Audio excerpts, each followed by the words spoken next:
रंगवा डाल दी हुए लिखी रिपोर्ट थानेदार चोली फाड़ दी हुए।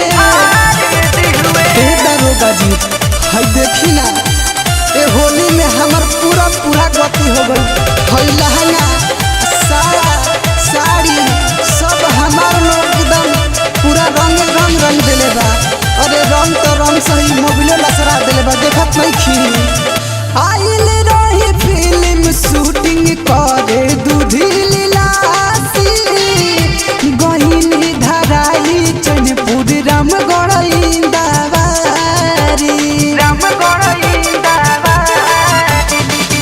आइल रही फिल्म शूटिंग करे दूधी लासी गहिनी धराई चनपुर रामगढ़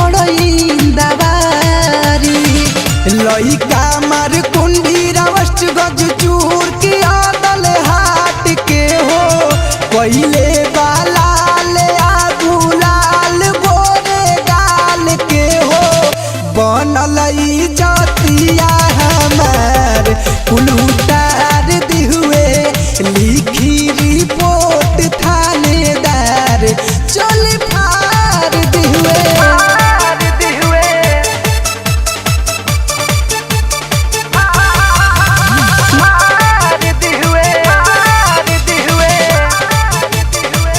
दरोगा जी अब कबो सोनभद्र में होली खेले आ फिल्म शूटिंग करे ना आई।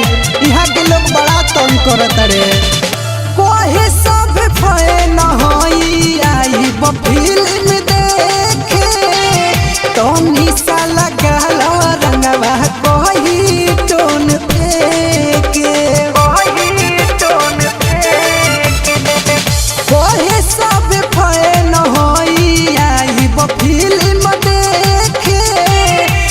निशा लगाल रंगवा कही टोन फेंके बीजपुर शक्ति नगर मधुपुर अरोरा के हो चकसानी बभनी मयूरपुर खतौना के हो विजय सने ही श्री देवराज जिया राजार दी हुए लिखी रिपोर्ट थानेदार चोली फाड़ दी हुए।